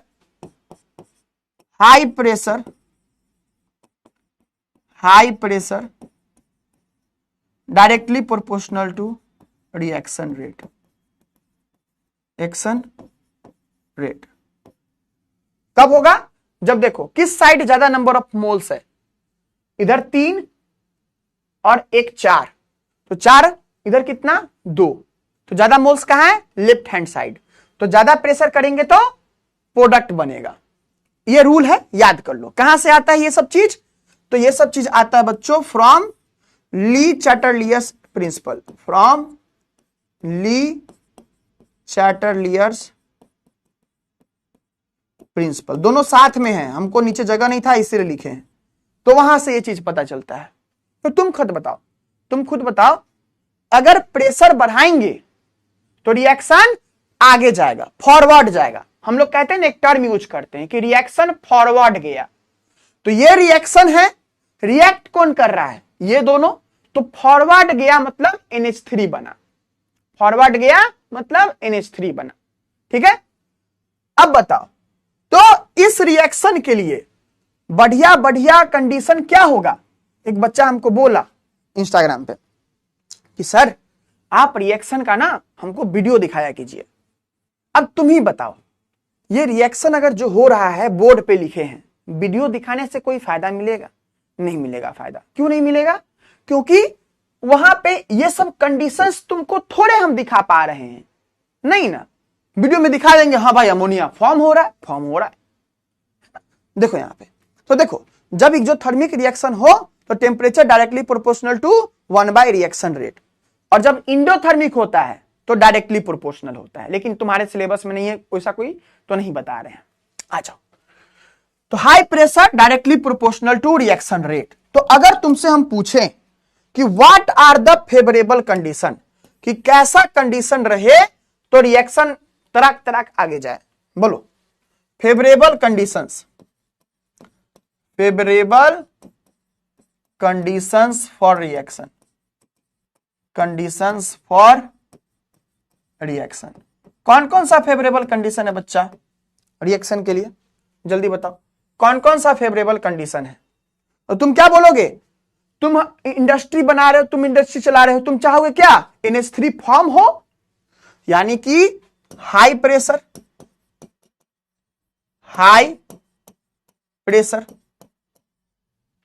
दूसरा टेम्परेचर कितना रहना चाहिए, टेम्परेचर कम रहना चाहिए। क्या रहना चाहिए, टेम्परेचर कम रहना चाहिए। क्यों? क्योंकि टेम्परेचर कम रहेगा तभी तो क्या होगा, टेम्परेचर कम रहेगा तभी ना ये होगा, है ना। टेम्परेचर कम रहेगा तभी क्या होगा, तभी रिएक्शन का रेट ज्यादा होगा, तो लो टेम्परेचर,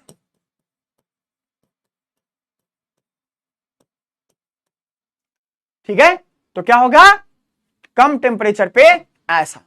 तो तुमको क्वेश्चन पता है कैसे पूछेगा? तुमको क्वेश्चन पूछेगा what are the conditions in which yield of ammonia, लाओ लिख देते हैं, what are the conditions, what are the conditions, what are the conditions in which yield of ammonia, yield of ammonia is maximum.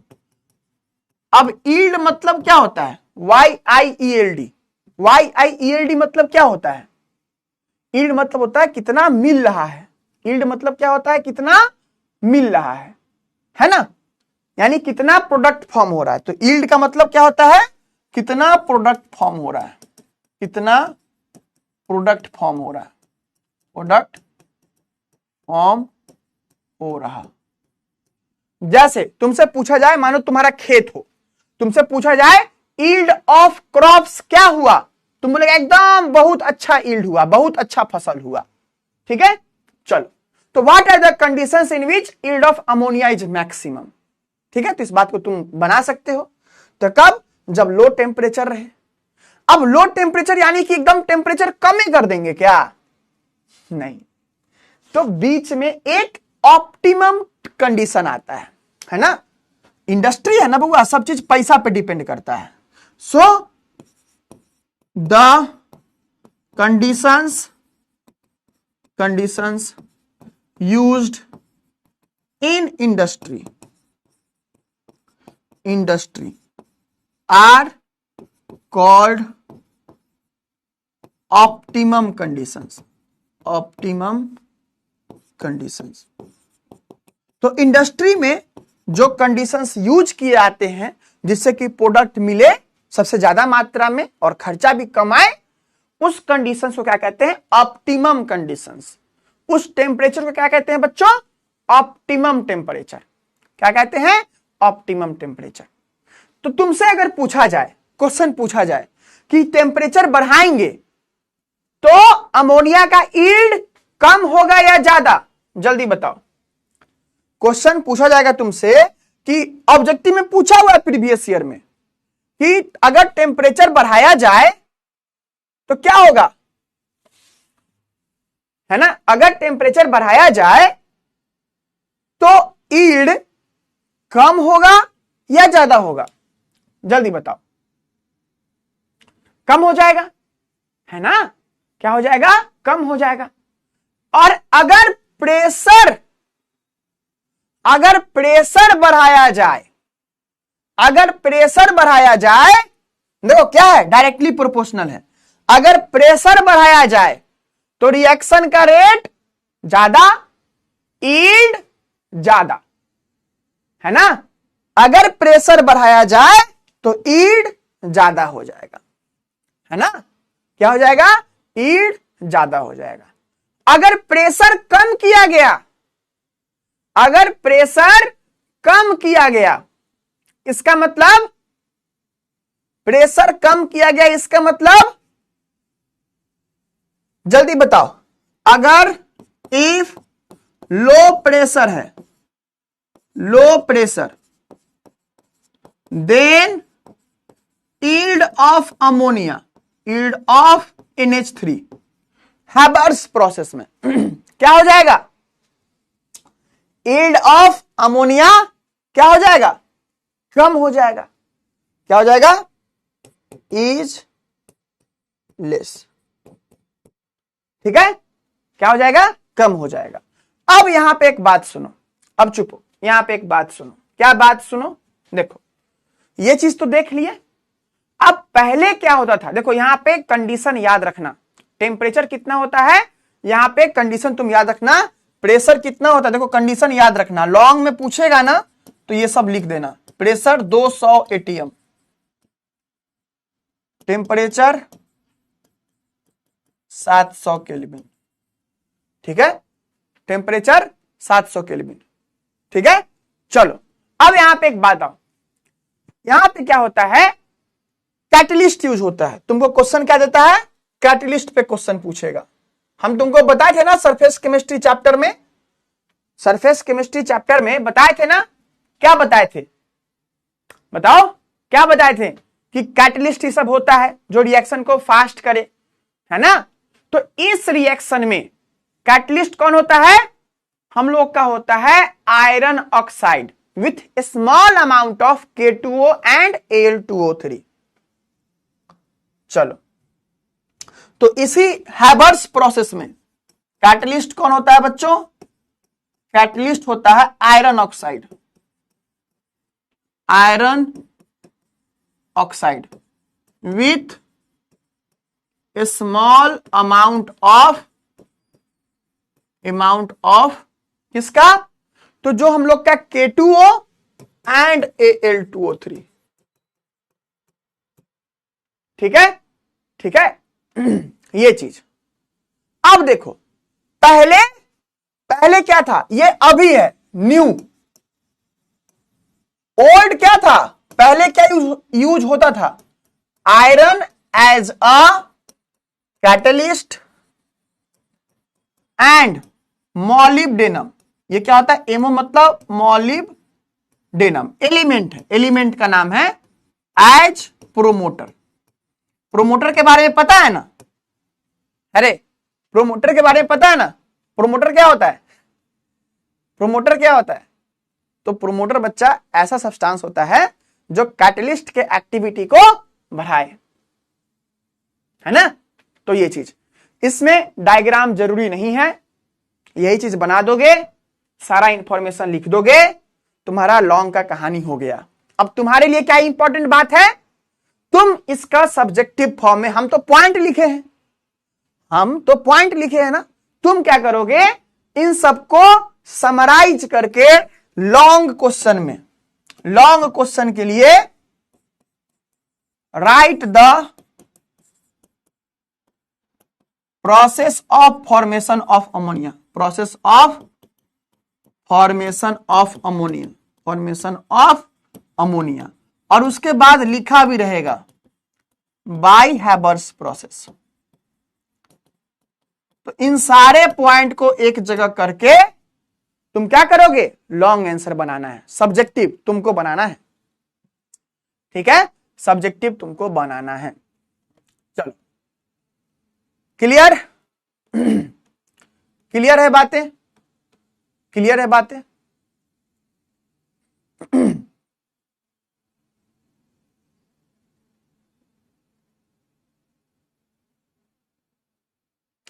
चलो, अब एक जगह जहां white phosphorus लिखे हो ना, जहां व्हाइट फास्फोरस लिखे हो, ये भी तुमको बनाना है। अब बना के अपने पास ही रखना, हमको मत भेजना, बहुत बच्चा भेज देता है, बहुत टाइम जाता है देखने में। चलो, एक और चीज, एक क्वेश्चन बताओ, जहां व्हाइट फास्फोरस लिखा हुआ है ना, व्हाइट फास्फोरस,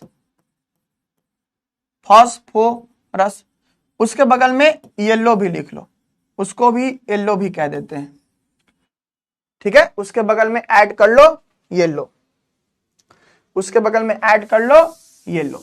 चलो, अब तुम एक क्वेश्चन बताओ,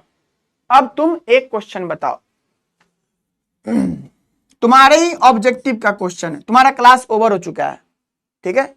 चलो, कैसे बनाओगे व्हाइट फास्फोरस, बाकी कोई बनाने आए या ना आए, व्हाइट फास्फोरस आना चाहिए। येलो भी लिखना इसका नाम, ठीक है, येलो भी लिखना। देखो, ये फास्फोरस है, ये फास्फोरस है, कैसे बनाते हैं, तो एक फास्फोरस, दूसरा फास्फोरस, तीसरा फास्फोरस, चौथा फास्फोरस, ठीक है। और हम एक ही चीज जानते हैं, हम एक ही चीज नियम है, सारे फास्फोरस को एक दूसरे के साथ जोड़ दो। तो ये फास्फोरस जुड़ा हुआ है, ये फास्फोरस जुड़ा हुआ है, ये फास्फोरस जुड़ा हुआ है, ये फास्फोरस जुड़ा हुआ है। कौन कौन नहीं जुड़ा है, तो ये नहीं जुड़ा है, ठीक है, और ये नहीं जुड़ा है, ये नहीं जुड़ा है। ऐसे क्यों किए, क्योंकि कटे नहीं, ये बात ध्यान रखने के लिए। या फिर हम कैसे कर सकते हैं, ऐसे डॉटेड डॉटेड डॉटेड, है ना। आइए, अब एक बात बताइएगा, तुमसे क्वेश्चन पूछेगा, ऑब्जेक्टिव में है, PYQ में, number of P P bond. बताओ जल्दी से आंसर बताओ, कल के क्लास में पढ़ाए हैं, आज बताओ आंसर बताओ। कैसे स्ट्रक्चर बनाना है याद कर लो, सारे फास्फोरस को एक साथ जोड़ना है। पी, पहले 4 पी लिख लो, सबको पहले जोड़ दो, अब सारे को जोड़ना है, कर दो ऐसे, ठीक है। चलो जल्दी बताओ, number of PP bond, number of PP bond. चलो बढ़िया। उसके बाद बताओ number of total lone pair, total lone pairs. Number of total lone pair कितना होगा? टोटल लोन पेयर, अरे काउंटिंग कर लो, काउंटिंग में फिर अगर बोलेगा फिर यही बात है ना, काउंटिंग सही से कर लो। 5 और 6 कितना लिखा हुआ है? Total number of lone pair. अरे एक फास्फोरस पे कितना लोन पेयर होता है? एक फास्फोरस पे कितना लोन पेयर होता है? तो नाइट्रोजन वाले ग्रुप में है, नाइट्रोजन पे एक लोन पेयर होता है, तो फास्फोरस पे भी एक ही लोन पेयर होगा। नीचे भी फास्फोरस, नीचे भी जो होगा सब पे एक एक लोन पेयर होगा, है ना। तो कितना लोन पेयर हो जाएगा? तो इस पे एक लोन पेयर, यहां लोन पेयर, यहां लोन पेयर, यहां lone pair. Lone pair is equal to 1। अच्छा, जो पीपी बॉन्ड का एंगल होता है कितना होता है? 60 डिग्री। कितना होता है? 60 डिग्री, है ना। चलो, तो यही सब तुम्हारा क्वेश्चन है। ऐसा ही क्वेश्चन रहेगा, हर एक क्वेश्चन बन जाएगा, इसका गारंटी हम लेते हैं। 1-2 क्वेश्चन रहेगा जो कि फालतू है, काम का नहीं है, उसके अलावा सारा क्वेश्चन बन जाएगा। पेशेंस रखो, पेशेंस रखो, पेशेंस नहीं रखेगा नहीं बनेगा, पर हड़बड़ाएगा नहीं होगा, ठीक है। चलो चलो, thank you everyone, bye bye, bye bye, thank you everyone, bye bye. Questions हम बनवाएंगे, अभी नहीं पढ़ाया ना बच्चा, चैप्टर कंप्लीट होगा तुम बनाना, एक भी क्वेश्चन एक्स्ट्रा नहीं जाएगा, ठीक है। नंबर ऑफ पीपी बॉन्ड नहीं समझ में आया? अरे पी और पी के बीच में कितना बॉन्ड है? पी और पी के बीच में कितना बॉन्ड है? तो एक बॉन्ड यहां ऐसे ऐसे है ना, कल फोटो दिखाए थे ना, है कि नहीं? कितना बॉन्ड है? तो 4 यहां पे और 5 ये और 6ठा ये। तो इसलिए यहां पे ऐसे काट के नहीं लिखा जाता है, क्या कि तुम इसको काउंट कर दो, 1 2 3 4 ऐसे करके, है ना। चलो, तो इस बात को ध्यान रखना, है ना। चलो बढ़िया, thank you everyone, bye bye. Please please revise करना, प्लीज रिवाइज करना।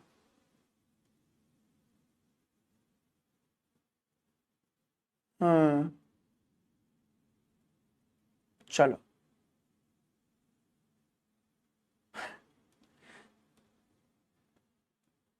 चलो, thank you everyone, bye bye. जितने भी सब्जेक्टिव क्वेश्चन हैं सबको हम लोग सॉल्व करेंगे आगे, ठीक है। चलो, thank you everyone, bye bye. Please revise करना और ये सब बनाना।